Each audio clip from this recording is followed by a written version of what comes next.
part of the pathetic cases that we have attended to here was a case of a woman who was sentenced to death along with a son of 15 years old. And the woman claimed that she's innocent of a crime. Did you know that up to 30% of inmates on death row in Nigeria's custodial centers may be innocent?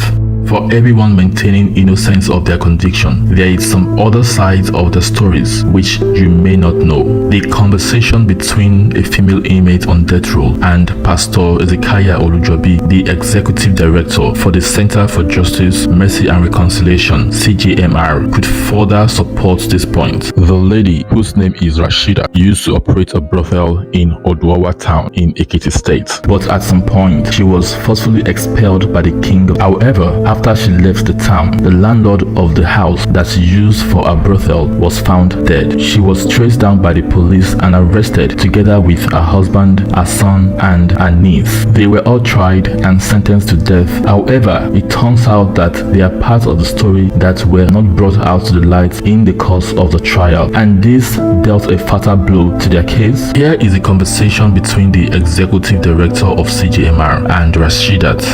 Hello, sir. Yeah. This is Welfare Department. Yeah. Ibarra. Yes, thank you very much. I want to speak with Rashida. Is Rashida around? Yes, she's here. Let me give her the phone. Thank you. Hello, sir. Yeah, Rashida, how are you? Please, I want to make some inquiry from you again. Okay, sir. And I want you to be honest with me. Is it the king that said you should leave that town or your landlord? Na king, because I not agree for am again, say I should pass. My landlord say I will not pass because he did not use his sweat build that place. So eventually you pack. Yes, I passed April 5. What now led to the misunderstanding between the king and you and the landlord? Nothing concerning my landlord. Now me and king the best problem. How come they now say that you are the one that killed the landlord? Because I refuse to follow am again. I refuse to follow the king because of the thing that they are doing. What happened? I like to sleep with my guests. When I travel, she will come there, come dey sleep with my guests, and I catch her with my 2 eyes. The king says he will show me. Oh, the king said he will show you. Yes. Angel, who is Rashida's niece and one of the girls who works in a brothel, corroborated the story. The king have an affair with Rashida. So when if Rashida is not around, it will not come from the back to not be having sex with him. But me, I don't like to another report to my According to the lawyer that defended Rashidat at the trial, the king came to the court and made threats at him for defending them. I know what I passed through in the hand of the Kabiyesi of Oduawa. Practically coming to court, they will be swearing for themselves. They will gather some elders, put a long necklace on their neck, getting angry, whatever. On the other hand, the families of Rashidat and Angel have been going through a lot of emotional hardship as a result of this case. I was in the house in the night. They come to arrest her, but they not meet her at home. They carry me to station. They now call her number. They located her. They bring her to station. Then I asked my daughter. He said, as they are ready to go home, the man was feeding fowl outside. Then she now went there and said the man that they are going home. What I'm crying for is I don't have money. That girl does not have father. I am alone to take care of him. The sister of Rashidat has this to say. What is your relationship with Rashidat? Rashida, she's my junior sister. One of the same father? The same father, the same mother. When the case happened, Yeah. they know that these very people, they are innocent.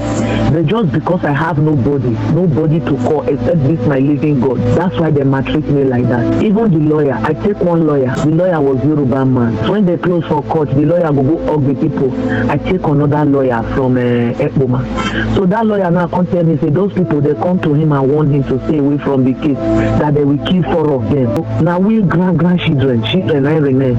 Now maybe the oldest one. Okay, only one call since 2017. Perhaps the most heart-wrenching part of the case is the fact that Rashidat's son, who had no business with the case, was also arrested and sentenced to death. You and your son. Is your son living with you, before you located to? My son comes there to come and visit me and collect some money. He start to give me. he came to collect money from you? Yes. And that was how the police arrested all of you? Yes, that's what they mentioned in me. What is the name of your school in Benin? It was when I finished up at West Ham. That was when I went to see my mom at EKITI. I ran up with my secondary school, so I was about to go for JAM. So you came to collect money for JAM? Yes, sir. From my mom. That April, when that incident happened, where were you? We were already at Edo State, sir, in my hometown. That was where they came to arrest us. The lawyer who took up their case to the Court of Appeal, he shed more light on why the appeal failed. In some cases, those matters, they make some elementary mistakes that becomes very difficult to correct on appeal. And when those things have happened, you can only but continue to pray that God show them mercy. The executive director of CJMR was compelled to ask them why they did not make known to the trial lawyer these revelations and to the court. I talked to your lawyer, all what you have told me. Why you not explain this for court? Did you tell court? The judge did not let me talk. I raised my hand up, so I want to talk. He did not allow me. So your lawyer to no raise objection, say it is your right to make defense. I will raise my hand. My husband raised his hand. He said we should drop our hands. The road to justice for Rashidat and others is very far. The hearing for the Supreme Court has been fixed for April 2026. Many have exhausted appeals due to lack of resources. CJMR needs your support to help Rashidat and the 3 others who were wrongfully convicted to death to find hope and not die for sins they did not commit. The Center for Justice, Mercy and Reconciliation is receiving pleas for help from inmates on death row who are pleading their innocence. However, the cost of legal representation has been a major barrier for them. Time is of the essence to provide support and intervention for these individuals in need. When people are crying persistently on the claim of innocence, I think someone should listen.